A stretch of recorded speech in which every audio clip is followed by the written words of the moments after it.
Mari kita buka Alkitab kita, 2 Samuel pasalnya yang ke-15. Ayatnya yang pertama sampai ayatnya yang ke-14. Kemudian lompat ke ayat 30 dan ayatnya yang ke-31. Saya akan bicara di seri yang kedua tentang tetap dekat Allah walau ada di dalam kesukaran. Absalom mengadakan persepakatan gelap. Sesudah itu Absalom menyediakan baginya sebuah kereta serta kuda dan 50 orang yang berlari di depannya. Ayat 2 saudara.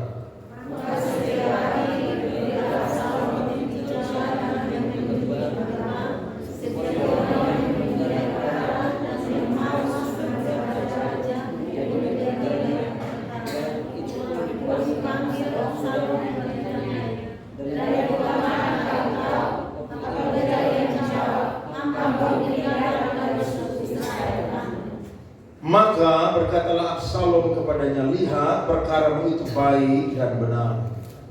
Tetapi dari pihak raja tidak ada seorang pun yang mau mendengarkan engkau.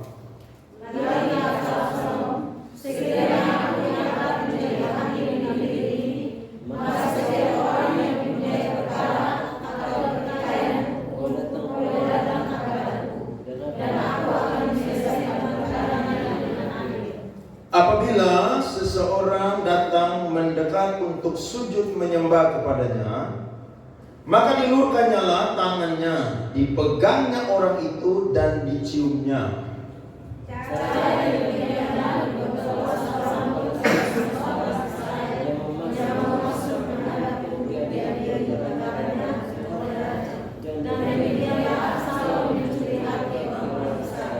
Sesudah lewat 4 tahun bertanyalah Absalom kepada raja, izinkanlah aku pergi supaya di Hebron aku bayar nasarku yang telah kuikrarkan kepada Tuhan.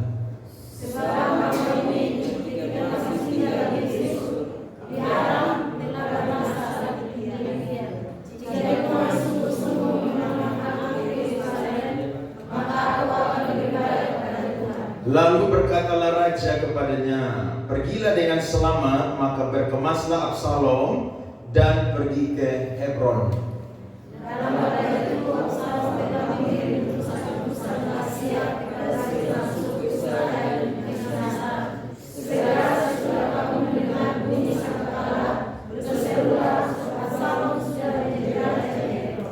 Beserta Absalom turut pergi 200 orang dari Yerusalem, orang-orang undangan, dan turut pergi tanpa curiga dan tanpa mengetahui apapun tentang perkara itu. 12.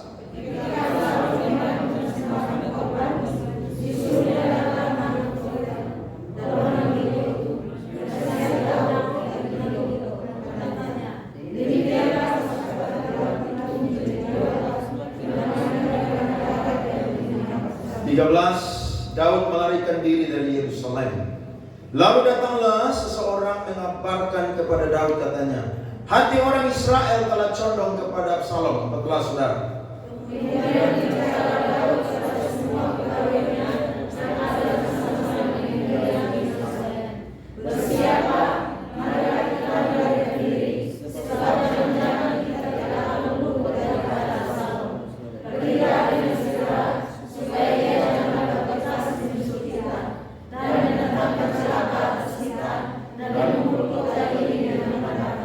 Ayat 30 sampai 31 sama-sama 23. Daud mendaki bukit Zaitun sambil menangis.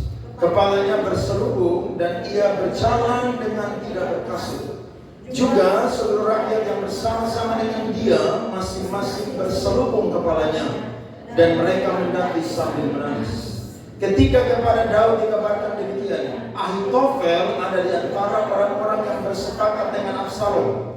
Maka berkatalah Daud, gagalkanlah kiranya nasihat Ahitofel itu, ya Tuhan. Tepuk tangan buat firman Tuhan, saudara. Amin.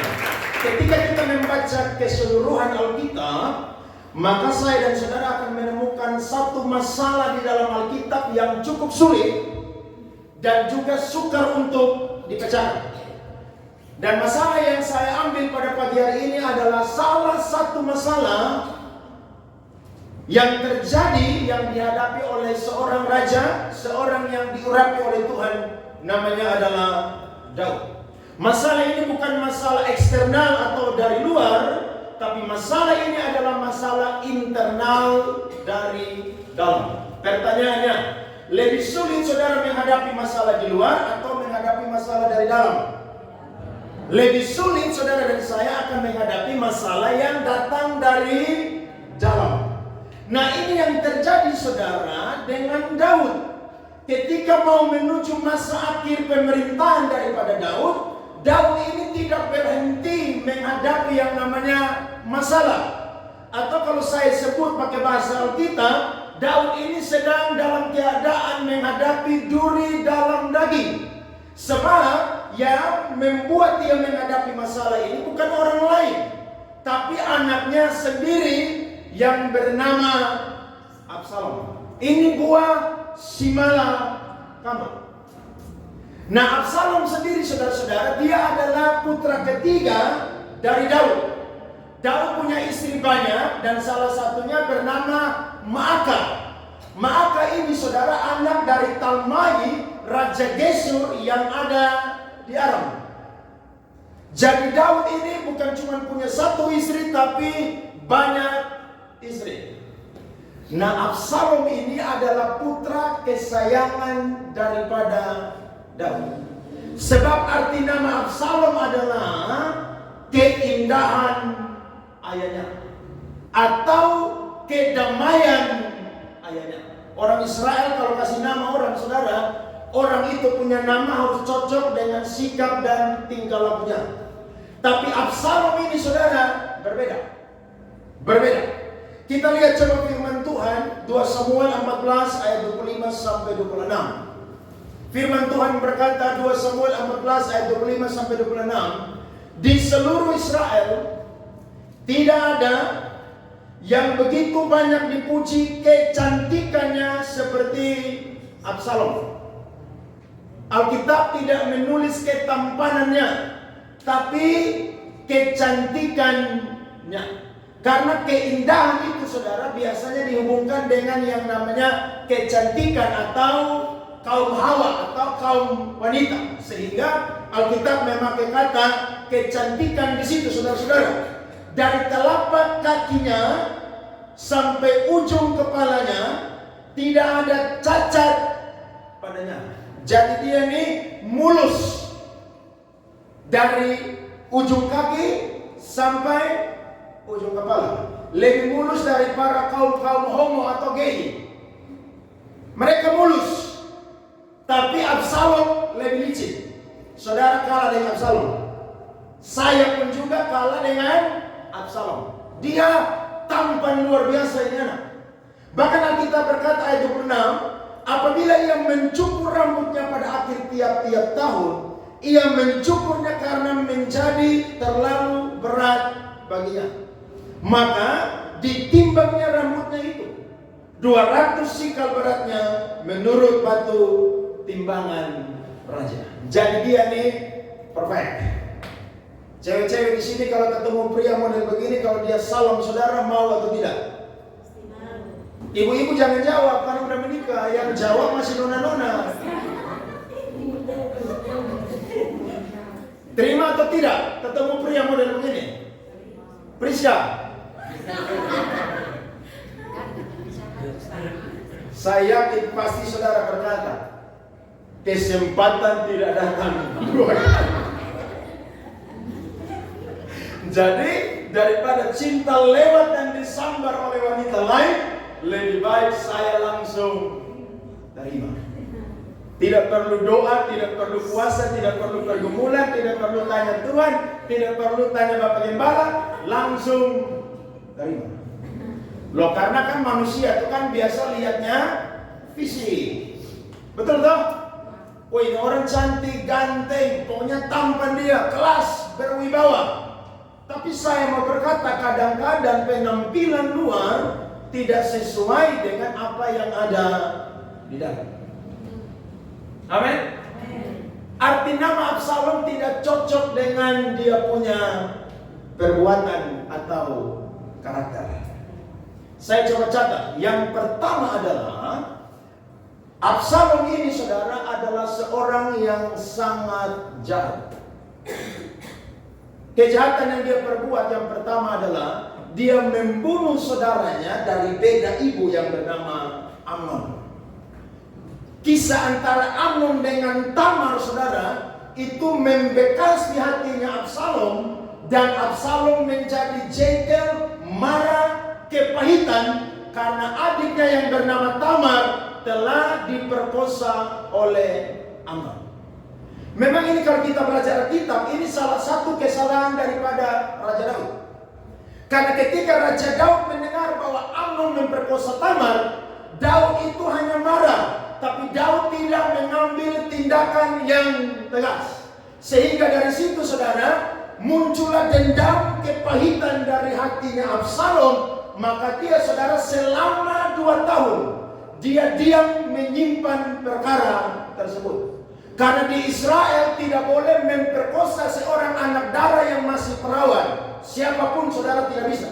Sebab itu aturan yang sudah diperintah oleh Tuhan untuk tidak boleh dilarang. Akhirnya Absalom bikin persepakatan. Dia bikin satu pesta pada hari raya pengguntingan bulu domba. Dia undang semua anak raja, termasuk undang Daud, tapi Daud tidak mau pergi. Tapi akhirnya semua hadir. Dia pesankan kepada pengikut-pengikutnya, ketika Amnon mabuk, perangilah dia dan bunuhlah dia. Ketika Amnon sedang mabuk, Absalom punya pasukan-pasukan, langsung bunuh Amnon di acara tersebut. Semua anak Daud melarikan diri, ketakutan. Sampai-sampai ada yang berkata, anak Daud semuanya sudah mati. Tapi tidak, yang dibunuh hanyalah Amnon. Jadi kalau saudara simpan dendam, kepahitan dengan orang, kalau tidak berhenti, hati-hati. Itu bisa kepada tindakan-tindakan yang bisa mencelakai orang lain. Dan yang rugi bukan orang yang saudara eksekusi. Yang rugi adalah saya dan saudara yang melakukan tindakan tersebut. Tapi juga saudara-saudara, yang kedua kejahatan daripada Absalom adalah dia memfitnah ayahnya. Atau dia, saudara, melakukan tindakan makar. Bahkan dia ini, saudara, mengkudeta ayahnya sendiri. Ini anak kurajan. Kalau saudara punya anak model begini, bagaimana? Sulit. Sebab apa? Darah daging. Tapi Daud tidak mengetahui tindakan makar daripada yang namanya Absalom. Daud tidak tahu. Yang Daud tahu saja, anak ini baik. Tapi kalau kita lihat firman Tuhan tadi, saudara-saudara, kita menemukan ternyata Absalom ini, saudara, punya gaya politiknya hebat sekali. Kalau kita lihat firman Tuhan tadi, ketika dia melakukan dia punya persekongkolan dengan dia punya pengikut-pengikut, setiap pagi dia ada di mana? Pintu gerbang kota. Pada zaman itu, pintu gerbang adalah pusat kegiatan transaksi segala sesuatu yang ada di sebuah daerah atau sebuah kota. Alkitab berkata, ketika orang-orang datang untuk mau menuju raja, dia tanya, kamu dari suku mana? Orang berkata, saya dari suku Israel anu. Maka dia bilang, perkaramu benar. Sementara raja dan pengikut-pengikutnya tidak akan mempedulikan engkau. Sejarah mencatat, tidak ada raja yang bijak yang hebat seperti Raja Daud. Selama dia memerintah, Israel ada dalam kemakmuran yang sangat luar biasa. Tapi saudara-saudara, Absalom ini pandai sekali. Bahkan yang kedua dia bilang, kalau kalian angkat saya jadi raja, maka saya akan mengadili perkara kalian dengan adil. Yang ketiga adalah ketika orang mau bertemu dengan dia, dia pegang tangan, dia peluk orang itu, dia sujud menyembah, kemudian dia apa? Mencium orang tersebut. Ini gaya-gaya politik yang di copy paste oleh para pejabat zaman hari ini. Ini kan musim caleg ya sekarang ya. Coba saudara lihat saja. Kalau ada orang yang tiba-tiba baik, bisa dipastikan dia adalah calon legislatif. Ini gayanya sudah ada pada zaman itu. Makanya saya dan saudara tuh gampang dibodohi. Sudah tahu orang ini ketika dia naik, dia tidak kerja sesuatu. Saudara masih pilih dia. Ada orang berkata, Pak Andre, saya pilih ini dewan. Dia janji ketika dia naik, bantu kami ini, kasih kami uang. Sampai ini semua calon kembali, tidak kasih 1 rupiah pun. Saya bilang, lu bodoh. Kalau ada yang mau kasih saya suara atau saya kasih suara, lu harus bayar saya. Sebab kalau lu jadi dewan, lu jadi pejabat, belum tentu lu ketemu saya di atas atau di pinggir jalan.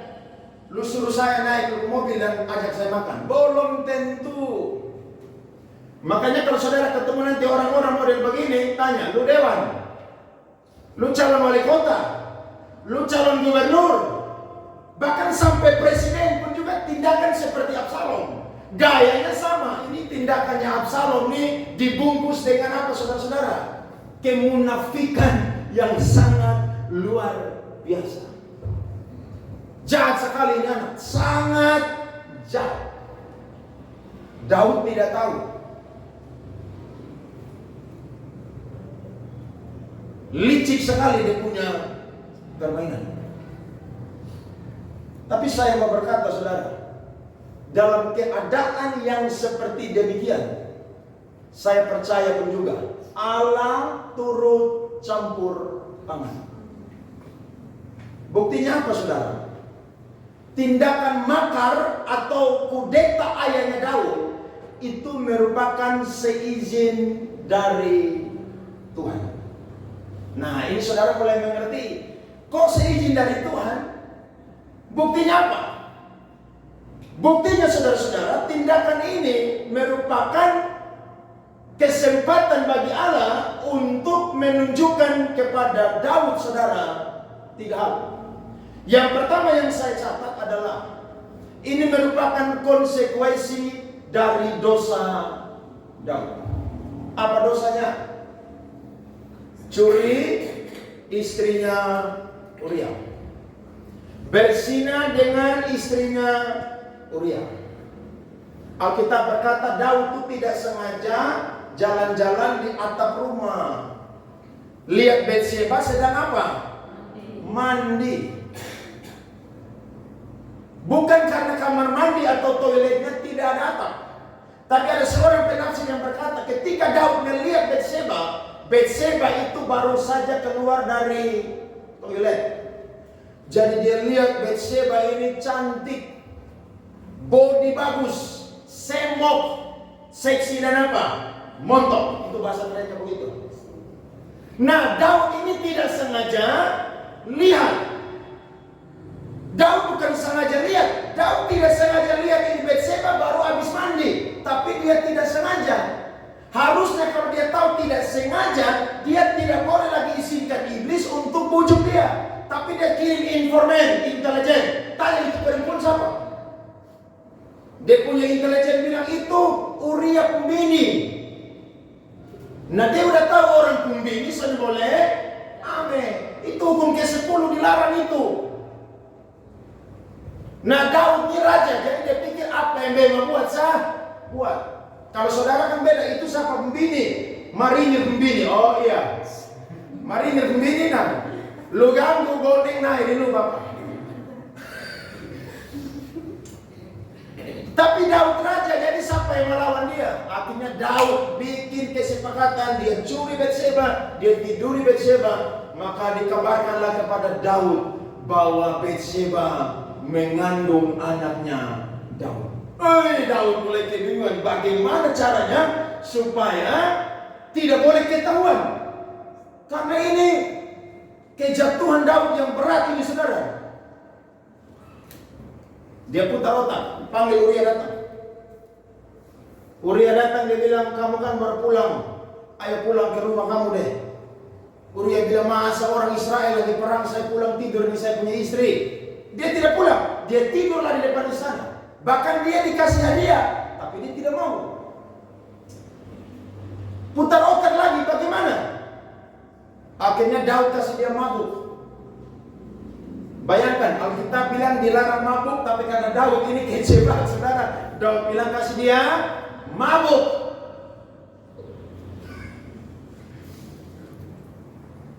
Daud pikir kalau Uria mabuk, Uria akan pulang. Biasa kan orang mabuk begitu toh. Tapi Uria tidak pulang.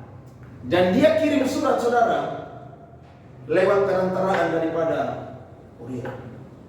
Tempatkanlah Uria di pusat pertempuran yang paling hebat. Dan ketika perang mulai menjadi-jadi, undurlah dari situ dan biarlah dia mati. Maka kita mencatat, saudara, Yoab mengikuti persekongkolan daripada Daud.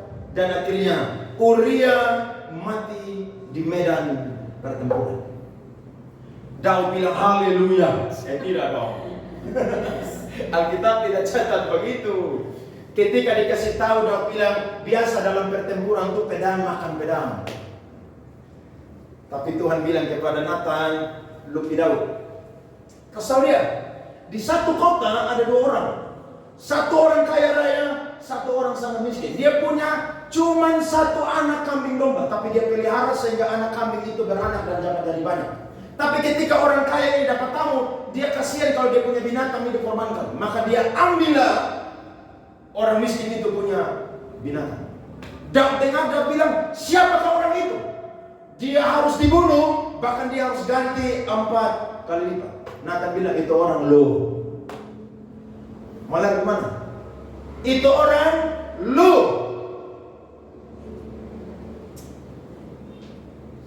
Daud langsung minta ampun. Ketika Daud minta ampun, Tuhan bilang dosamu sudah diampuni.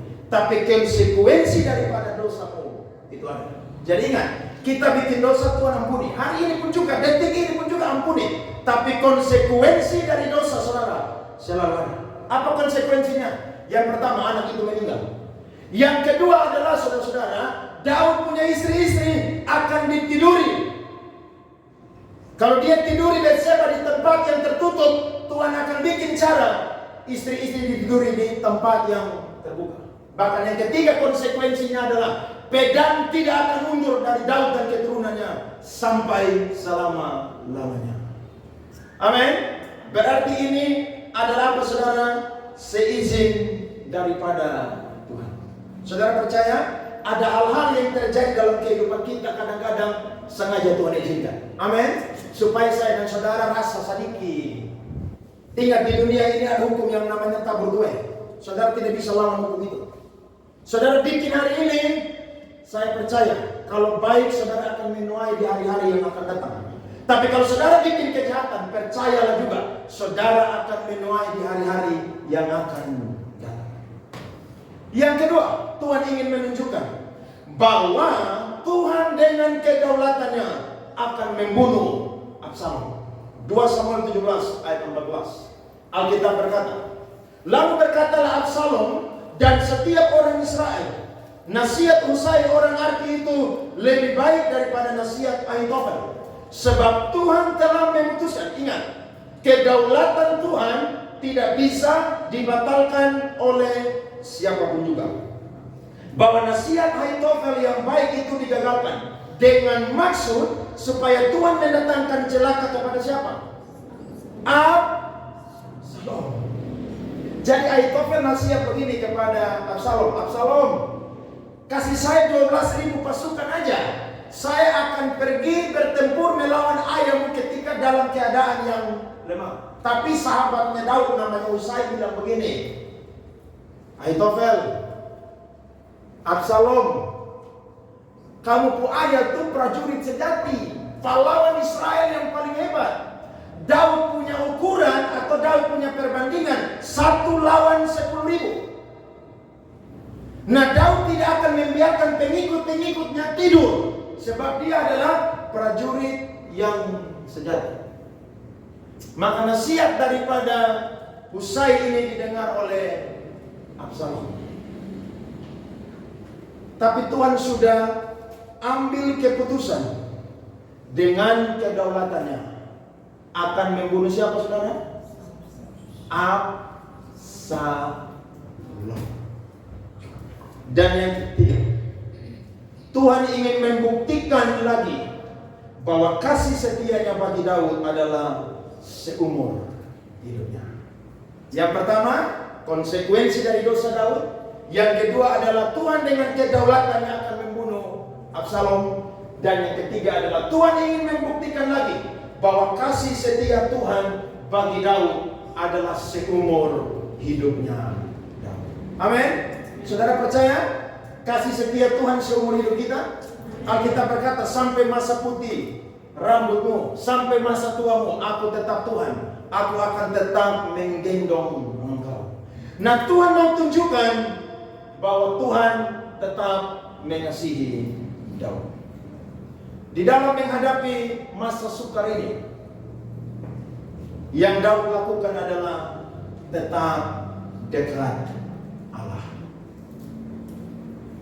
Di dalam kesukaran ini, Daud ternyata saudara-saudara, dia menyanyikan pujian penyembahan kepada Tuhan. Kalau saya dan saudara dalam keadaan begini, apa yang kita lakukan? Jadi kalau kita dalam keadaan yang sehat, baik-baik, di gereja kita datang memuji, menyembah, lompat-lompat, haleluya, pendeta khotbah saudara amin terus. Itu dalam keadaan yang baik, mantap. Tapi dalam keadaan yang sukar seperti Daud pun juga, kita harus belajar bahwa keadaan, kondisi, masalah, beban, tantangan tidak boleh merubah integritas saya dan saudara yang adalah pemuji dan penyembah. Ada amin? Tidak boleh rubah. Sebab saya dan saudara ini pemuji dan penyembah. Minggu lalu saya sudah bagikan, pemuji dan penyembah berbeda dengan penyanyi. Kalau penyanyi mau 200 lagu pun juga dia bisa nyanyi. Tapi kalau pemuji dan penyembah, dia adalah orang yang konsisten. Dalam keadaan sukar, sulit, apapun, dia tetap menyanyikan pujian penyembahan kepada Tuhan. Nah, kita catat dalam Mazmur 63, mari kita lihat. Ada 3 nyanyian kepercayaan Daud kepada Allah. Daud tulis Mazmur ini ketika dia di pagi hari dia datang menyanyikan nyanyian pujian penyembahan kepada Tuhan. Nyanyian pagi dalam menghadapi musuh. Mazmur Daud ketika ia lari dari siapa saudara? Lari dari siapa? Mazmur pasal 3. Dia lari dari siapa? Absalom. Lari dari anaknya sendiri. Saya sudah singgung minggu lalu. Kalau saudara baca kitab 1 Samuel, 2 Samuel dan lain-lain, saudara akan menemukan sejarah perjalanan hidupnya Daud. Tapi kalau saudara baca Mazmur, saudara akan menemukan apa yang keluar dari hati Daud ketika dia menghadapi pergumulan dan masalah. Lihat dia tulis di situ ayat 2. Ya Tuhan, betapa banyaknya lawanku. Banyak orang yang bangkit menyerang aku. Semua orang-orang Israel mayoritas sudah mengikuti Absalom.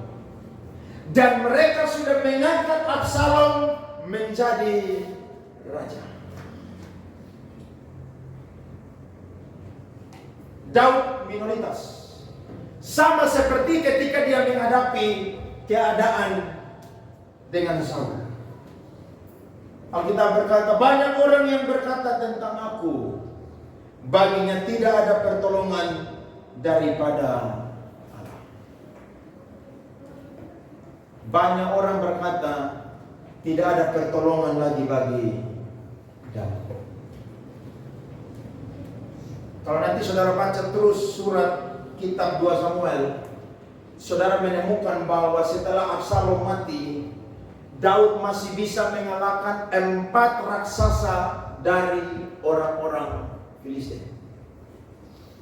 Pertanyaannya, apakah Daud tidak bisa tempur lawan anaknya Absalom? Kacangan dia nih. Goliat aja kacangan, Saul aja kacangan, apalagi anaknya yang masih muda Belian. Tapi saudara lihat, Daud menyanyikan pujian penyembahan kepada Tuhan. Karena Daud percaya Allah bertakhta di atas pujian penyembahan orang Israel. Amin. Dia bilang apa di sana, saudara? Yang pertama, tetapi Engkau Tuhan adalah perisai yang melindungi aku. Engkaulah kemuliaanku dan yang mengangkat kepalaku. Yang pertama dia bilang, Tuhan adalah perisainya dan Tuhan adalah kemuliaannya. Apa itu perisai? Perisai, saudara, adalah salah satu alat yang dipakai untuk pertahanan diri. Ketika ada panah-panah, saudara, atau ada serangan, maka perisailah yang melindungi seorang prajurit dari panah-panah ataupun juga tembakan para musuh.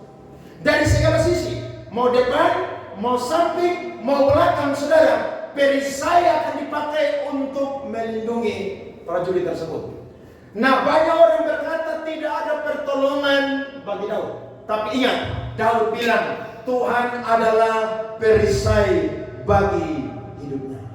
Kalau Tuhan yang melindungi dia, pasti akan ada pertolongan. Kalau Tuhan adalah kemuliaannya, maka pasti Tuhanlah yang mengangkat kepalanya Daud. Lihat, dalam memuji menyembah Tuhan ada kuasa, saudara. Makanya saya selalu bilang, kalau saudara datang ibadah, jangan tunggu firman Tuhan baru diberkati. Tapi dalam pujian penyembahan, saudara harus respon dan sungguh-sungguh. Sebab ada kuasa di dalam memuji dan menyembah. Amin. Jangan tunggu firman dulu baru saudara amin diberkati. Dalam pujian penyembahan pun juga ada iman yang muncul. Apa itu, saudara? Tuhan adalah perisaiku, Tuhan adalah kemuliaanku. Dia nyanyi, saudara, pagi hari lagi ada di tempat-tempat pengungsian. Ada nyanyian baru yang Daud naikkan kepada Tuhan. Jangan saudara dan saya ada masalah, saudara nyanyi lagu-lagu dunia yang tidak membangun iman saudara. Lagi stres, putus cinta, nyanyi butiran debu, saudara tidak akan kuat. Amin. Saudara lagi stres, dengar lagu Ambon bikin tambah galau. Saudara lagi masalah, saudara mabuk, putar lagu remix, lagu disco, saudara dansa kayak orang gila di situ. Justru dalam masalah masuk kamar memuji, menyembah. Setiap hari Sabtu pagi saya ngajar, ada saya murid privat 2 orang di rumah mereka. Karena orang tuanya dokter, jadi tidak bisa antar. Pak Andre, bisa ngajar di rumah? Bisa. Tapi harganya dobel karena saya ke rumah. Nah, di samping rumah mereka tiap jam 9 pagi hari Sabtu ada persekutuan doa. Tapi itu persekutuan doa tidak ada yang tahu main gitar. Jadi mereka hanya pakai satu kunci, semua lagu satu kunci aja. Saya rasa kasihan, aduh. Tidak ada yang bisa main gitar di sini. Tapi saudara tahu, mereka ibadah hampir 2 jam saya mengajar tuh, tidak berhenti semangat memuji dan menyembah.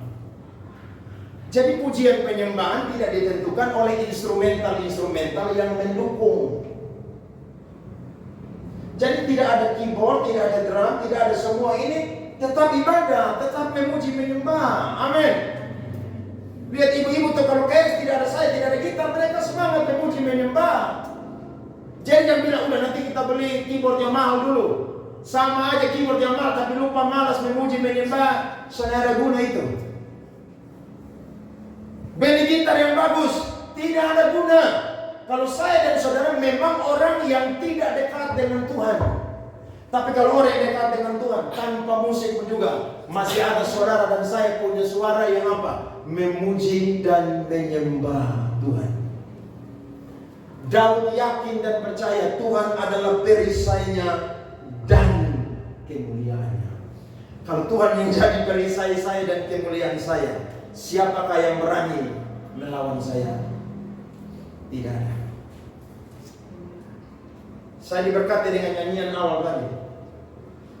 Tuhan mengasihi kita sama seperti awal Dia menciptakan saya dan saudara. Amin. Bahkan Tuhan mengasihi kita sama seperti Dia mati di atas Kalvari.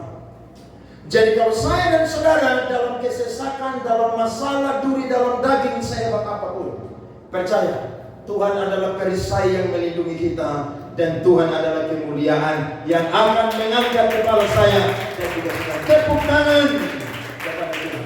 Amin. Jadi tak usah takut. Makanya saya ini belajar pengalaman dengan Tuhan. Apapun tantangan, tidak ada yang bisa merendahkan, tidak ada yang bisa menjatuhkan. Selama kita ada di tangan Tuhan, saya dan saudara akan tetap aman di dalam genggaman tangannya Tuhan. Satu kali ada seorang hamba Tuhan namanya Loren Cunningham. Saya baca bukunya, saudara. Ada satu masalah yang dihadapi. Apa itu masalahnya? Dia difitnah oleh dia punya rekan pelayanan yang sudah melayani bersama-sama dengan dia bertahun-tahun lamanya. Loren Cunningham ini adalah pendiri dari Youth with a Mission. Ada di hampir 100 negara. Dia punya yayasan misi ini atau penginjilan. Dia bertemu dengan rekan-rekan pelayanan. Mereka tanya, Loren, kamu melakukan ini, kamu melakukan itu. Dia berkata, tidak. Loh, kami dengar dari sahabat pelayananmu, dia berkata tentang engkau begini. Wow, dia bingung, saudara. Dia pulang, dia doa, tanya Tuhan, Tuhan kasih saya jawaban dong, kira-kira apa yang harus saya pakai untuk membela diri saya. Tuhan bilang begini, siapapun yang bertemu dengan engkau, kasih tahu, lu lebih jahat daripada yang dia katakan. Jadi yang bela lu sendiri. Lu bilang bahwa lu lebih jahat dari lu sahabat katakan. Lebih jahat. Jadi kalau sampai lu bilang bahwa lu lebih jahat, siapa lagi yang mencari kesalahan? Saudara. Dan ketika dia dapat jawaban dari Tuhan, dia puas. Ketika dia ketemu dengan orang-orang yang sudah diceritakan oleh sahabat dia bilang, itu masih kurang. Beta lebih parah dari itu. Beta lebih jahat dari itu yang bersendengan. Akhirnya dia doa, saudara, Tuhan balikkan keadaan. Keadilan Tuhan turun. Semua orang, saudara, tahu kebenaran. Dia punya teman ini, saudara, dalam hitungan waktu dipanggil Tuhan dan meninggal. Tapi Loren Cunningham sampai hari ini, saudara, dicatat dalam sejarah menjadi salah satu misionaris modern yang melahirkan banyak misionaris sampai ke bangsa-bangsa. Amin. Kalau Tuhan adalah perisai saya dan kemuliaan saya dan saudara, Tuhan punya banyak cara untuk mengangkat saya dan saudara. Tuhan punya banyak cara untuk menolong saya dan juga saudara. Jadi ketika dalam masalah, tetap apa? Nyanyi. Amin. Jangan saudara makalahin tembok, pukul tembok sampai tangan hancur. Iya toh?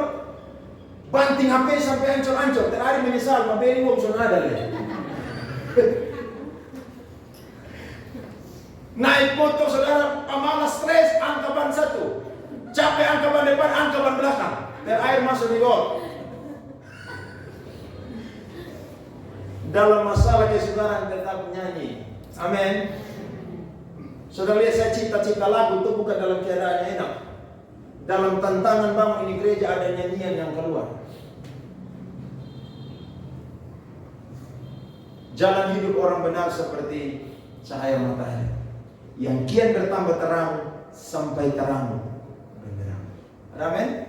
Sampai mau jadikan Tuhan perisai dan kemuliaannya. Tepuk tangan bagi Tuhan. Yang kedua adalah Daud percaya bahwa Tuhan menopang hidupnya. Ayat 6 sampai 7. Aku membaringkan diri lalu tidur.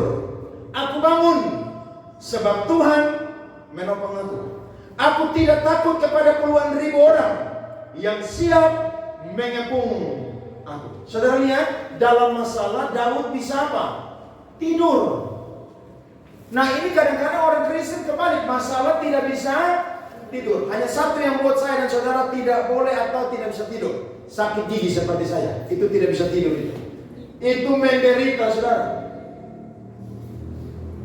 Makanya ada yang bilang lebih baik sakit hati daripada sakit apa? Gigi. Tapi Daud saudara dalam kesakitan sekalipun, dia ini saudara tidur nyenyak. Saya kadang-kadang kalau pulang malam tuh ada anak-anak kasihan ya, tidur di pinggir jalan. Karena saya datang ngajar jam 2 siang, ada satu anak yang biasa tidur di BI Lama tuh, dia tidur depan SPN. Jam 2 siang ada panas-panas, tapi dia tidur nyenyak. Saya sudah mau berhenti, mau foto dia atau mau tanya dia begitu. Tapi saya takut mungkin dia gila, kalau dia fokusan saya kita bakal rame di tengah jalan situ. Jadi saya jalan ke setengah dia sudah. Saudara lihat, orang kadang-kadang kalau ada masalah itu harus belajar seperti orang gila. Orang gila tuh tidur nyenyak. Sedangkan orang waras tidak bisa tidur. Coba saudara cek, yang update status jam 2 pagi, jam 3 pagi orang gila atau orang waras? Orang waras. Tapi orang gila tidur nyenyak. Dia makan makanan dari bak sampah pun juga. Buat dia aman aja. Nah kadang-kadang saya dan saudara memang harus belajar seperti orang gila. Artinya apa? Cuek saja dari masalah.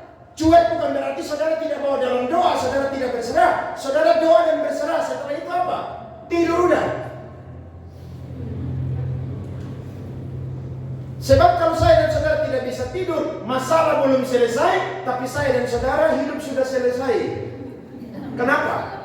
Vertigo, kurang tidur, darah rendah, pucat, HB turun, masuk gede. 2-3 hari apa? Rest and peace. Masalah belum beres, saudara sudah selesai hidup. Harusnya tidur aja udah. Amin. Nanti bangun pagi baru apa? Nyanyi. Amin. Di saat badai bergelora, ku akan terbang bersamamu. Ya toh? Cetir badai mau bergelora, percaya habis malam akan muncul apa? Pagi. Habis pagi akan muncul apa? Siang. Habis siang akan muncul apa? Sore. Habis sore akan muncul apa lagi? Malam. Habis malam muncul apa lagi? Ya pagi lagi. Berarti apa yang sulit? Tidak ada yang sulit, betul toh? Berserah aja kepada Tuhan. Daud tidur saudara-saudara dengan nyenyak. Nah pada waktu itu orang berkata Daud bisu jatuh. Lihat firman Tuhan 2 Samuel 16 ayat 5 sampai 8, 12 sampai 13. Alkitab berkata saudara-saudara, 2 Samuel 16 ayat 5 sampai 8. Ketika Raja Daud telah sampai ke Bahurim, keluarlah dari sana seorang dari kaum keluarga Saul. Ia bernama Simei bin Gera. Sambil mendekati raja, ia terus-menerus mengutuk. Daud dan semua pegawai raja dilemparinya dengan batu, walaupun segenap tentara dan semua pahlawan berjalan di kiri kanannya. Beginilah perkataan Simei pada waktu ia mengutuk. Enyala engkau menumpah darah orang bersila. Tuhan telah membalas kepadamu segala darah keluarga Saul yang engkau gantikan menjadi raja. Tuhan telah menyerahkan kedudukan raja kepada anakmu Absalom. Sesungguhnya engkau sekarang dirundung malang karena engkau seorang penumpah darah. Ayat 12 sampai 13. Mungkin Tuhan akan memperhatikan kesengsaraanku ini, dan Tuhan membalas yang baik kepadaku sebagai ganti kutuk orang itu pada hari ini. Demikianlah Daud melanjutkan perjalanannya dengan orang-orangnya, sedang Simei berjalan terus di lereng gunung bertentangan dengan dia, dan sambil berjalan ia mengutuk, melemparinya dengan batu dan menimbulkan debu. Jadi Simei bilang, lu mati lu, gara-gara lu kasih ancor bunuh beta punya keluarga, nenek moyang Saul. Ini hari Tuhan hukum lu. Padahal Simei ini tidak tahu apa-apa. Saudara jangan seperti Simei dan ketiga sahabatnya Ayub. Tidak tahu orang bermasalah apa-apa, ngomong paling banyak. Biasanya orang yang cuma tahu kulit itu yang ngomong paling banyak. Tapi kalau dia tahu sampai daging dan sumsum, dia akan ngomong banyak karena dia tahu banyak. Makanya saya punya tipe nih, kalau orang kesal kepada saya, Pak Andre, sudah dengar ini orang begini, kemana? Oke. Saudara percaya itu orang yang saya dengar, kenapa saya akan cari itu orang atau telepon dia? Saya mau tanya, betul begini? Contohnya seperti saudara di sini. Kalau saudara tahu atau saya tahu saudara begini-begini, saya tidak akan diam. Saya akan telepon. Ini saya dengar ada begini, betul atau tidak? Nah, si Mei ini saudara tidak tahu apa-apa, tapi ngomong banyak, kutuk Daud, buat debu, lempari Daud dengan batu. Daud punya prajurit bilang, ini si anjing mati ini kita bunuh dia aja. Daud bilang jangan, mungkin Tuhan sampaikan lewat dia itu firman yang mengutuk, jadi biarkan saja. Di akhir cerita, si Mei saudara datang minta maaf kepada Daud. Di sini kita lihat saudara-saudara, jalan hidup orang benar selalu ditopang oleh Tuhan. Makanya Daud tulis saudara dalam Mazmur 37 ayat 23 sampai 24. Alkitab berkata, Tuhan menetapkan langkah-langkah orang yang hidupnya berkenan kepadanya. Apabila ia jatuh, tidaklah sampai tergeletak. Sebab apa? Tuhan menopang tangannya. Amin. Siapa bilang orang benar tidak bisa jatuh? Daud salah satu contohnya. Tapi kalau dia orang benar, Tuhan akan tetap menunjukkan kasih setianya kepadanya. Sekalipun dia jatuh, tapi tidak akan sampai tergeletak. Sebab ada satu tangan Tuhan yang apa saudara? Menopang Daud. Saya suka dengan perkataan mantan gubernur Jakarta, Ahok. Walau ada 1000 tangan yang merendahkan saya, tapi ada satu tangan yang lebih hebat yang akan mengangkat saya. Ahok bilang, kalian semua yang menzalimi saya akan menanggung akibatnya. Semua orang yang zalimi Ahok saudara mati satu-satu. Satu-satu mati. Sampai hari ini mereka tobat 7 turunan untuk zalimi lagi Pak Ahok. Sebab ingat saudara-saudara, apa yang ditabur itu yang dituai. Jangan bersikap seperti si Mei. Amin. Kalau lihat orang begini, tanya dia, kenapa masalah? Kalau dia orang benar, percayalah, hidupnya tidak akan turun. Hidupnya pasti akan apa? Naik. Dalam keadaan sukar sulit, Daud memeringkan diri, kemudian karena dia percaya ada satu tangan yang menopang dia. Saudara percaya? Tangan Tuhan tidak kelihatan, tapi dia topang hidup kita. Amin. Percaya. Seperti Daud punya iman ketika dia menyanyikan pujian kepada Tuhan. Kita pun juga harus punya iman seperti Raja Daud. Dan yang ketiga adalah Daud percaya dari Tuhan datang pertolongan dan berkat. Ayat 8 dan 9. Bangkitlah Tuhan, tolonglah aku, ya Allahku. Ya Engkau telah memukul rahang semua musuhku dan mematahkan gigi orang-orang fasik. Dari Tuhan datang pertolongan, berkat-Mu atas umat-Mu. Ketika Daud lari dari Absalom, dia titip pesan kepada Yoab dan para prajurit Israel. Kalian harus bersikap lunak kepada Absalom. Atau Daud bilang begini, tidak boleh bunuh Absalom. Coba kita lihat ayatnya ya. 2 Samuel 18 ayatnya yang ke-5. Dan raja memerintahkan kepada Yoab, Abisai dan Itai, perlakukanlah Absalom orang muda itu dengan apa? Lunak. Karena siapa? Jadi Daud sendiri saudara dalam duri, dalam daging. Tapi dia susah. Kenapa? Karena ini dia anak kandung nih, dalam daging. Tidak mungkin Daud suruh Yoab untuk apa? Bunuh dia anak kandung. Tidak mungkin, ini jahat sekali Daud kalau begitu. Tapi dia menyerahkan perkaranya kepada Tuhan. Bahkan dia pesan kepada Yoab, Abisai dan Itai, perlakukanlah Absalom dengan apa? Lunak. Karena dia adalah anakku dan aku adalah ayahnya. Dan seluruh tentara mendengar ketika raja memberi perintah itu kepada semua kepala pasukan mengenai Absalom. Tapi Alkitab bilang di depan tadi, Tuhan dengan kedaulatannya yang akan membunuh Absalom. Nah, ini tidak bisa diganggu gugat, saudara.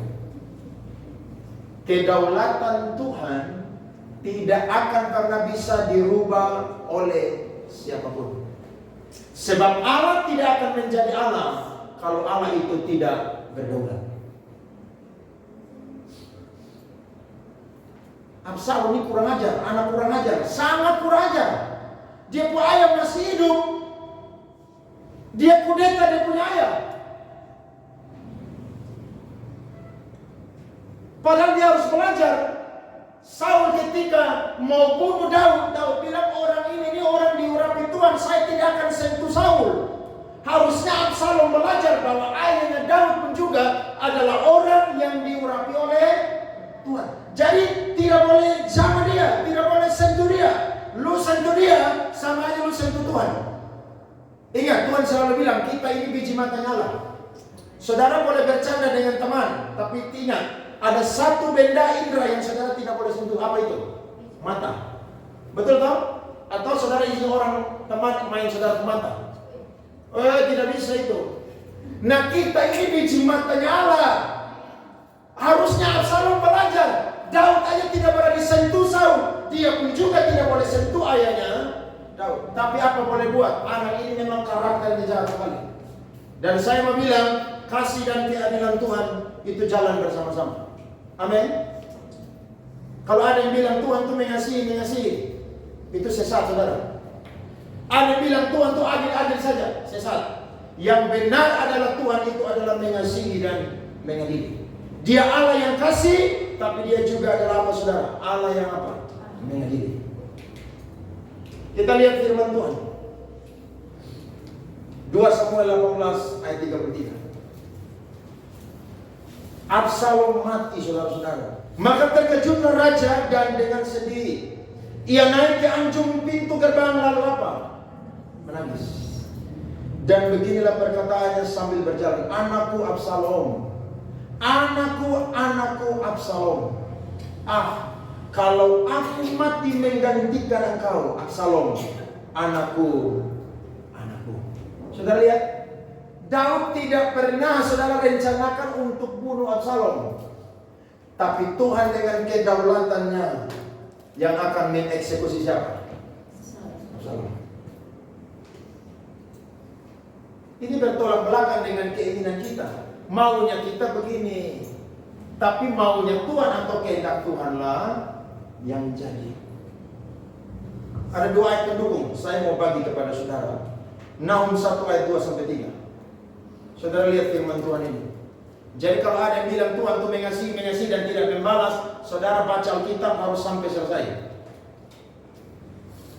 Jangan seperti pengkhotbah sekarang yang ngomong cuma kasih, tapi tidak belajar Alkitab dengan sungguh-sungguh. Itu pendeta Kejadian namanya. Beda dengan pendeta Keluaran. Kalau pendeta Keluaran belajar Alkitab, keluar dari STT baru khotbah. Tapi itu pendeta Kejadian, tiba-tiba sudah jadi pendeta, makanya khotbahnya ngawur. Lihat.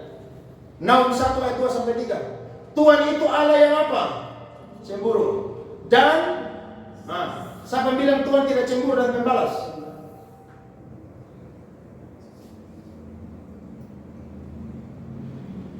Tuhan itu pembalas dan penuh kehangatan amarah.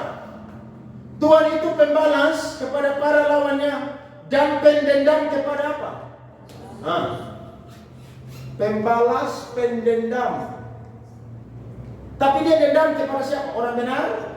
Tidak. Dendam kepada siapa? Orang fasik, orang berdosa. Tuhan itu panjang sabar dan besar kuasa. Tetapi ia tidak sekali-kali membebaskan apa?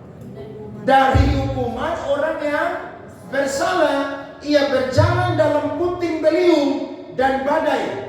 Dan kasih untuk bikin acara. Sembah itu aksesoris setan. Habis bikin acara, banjir naik. Terus saudara bilang Tuhan itu tidak ada kasih. Saudara bodoh. Justru karena kasih Tuhan lah keadilan Tuhan harus jalan di situ. Amin. Jadi Allah itu seimbang, saudara. Jadi kalau ada yang bilang Allah itu cuma mengasihi atau Allah cuma adil, Allah mana yang lu sembah, yang lu percaya?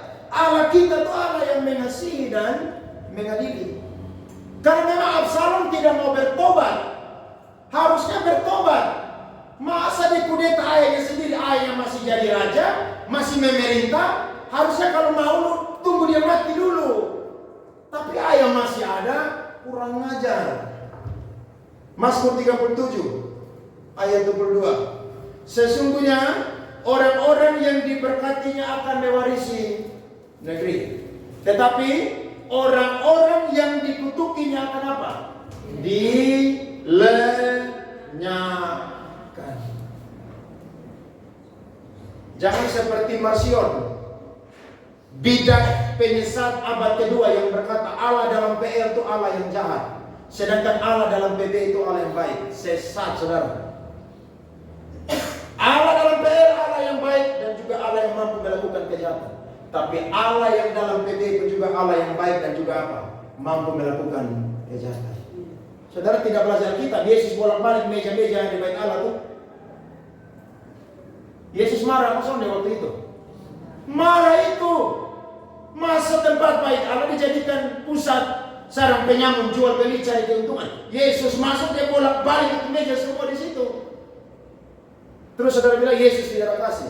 Weh, saudara baca Alkitab benar. Jadi jemaat yang pandai firman Tuhan. Amin. Supaya jangan disesatkan oleh ajaran-ajaran yang tidak alkitabiah. Satu ayat terakhir. Kolose 3 ayat yang ke-25. Mari baca sama-sama firman Tuhan. Kolose pasal 3 ayat 25. 1, 2, 3. Barang siapa berbuat kesalahan, ia akan menanggung kesalahan itu. Karena Tuhan tidak memandang orang. Amin. Siapa yang bikin kesalahan, siap tanggung resiko. Siapa yang bikin kebaikan, tanggung resiko juga. Akhir dari cerita, Absalom meninggal. Dan Daud kembali diangkat menjadi raja. Dan ketika Daud meninggal, ada satu anak yang bernama Salomo yang menggantikan dia menjadi raja. Berarti kasih setia Tuhan bagi Daud dan keturunannya sampai selama-lamanya. Siapa yang percaya dan mau hidup seperti Daud pada pagi hari ini, saudara? Jangan memilih hidup seperti Absalom. Kalau saudara pilih hidup seperti Absalom, percayalah, satu saat apa yang saudara tabur, saudara akan menuai. Tapi kalau saudara tabur kebaikan seperti Daud, saya yakin Tuhan akan angkat kita, Tuhan akan berkati kita, bahkan semua orang akan tercengang melihat bahwa hidup kita tidak turun, tapi diangkat Tuhan jadi kepala, bukan ekor. Tuhan berkati kita semua pada pagi hari ini. Amin buat firman Tuhan.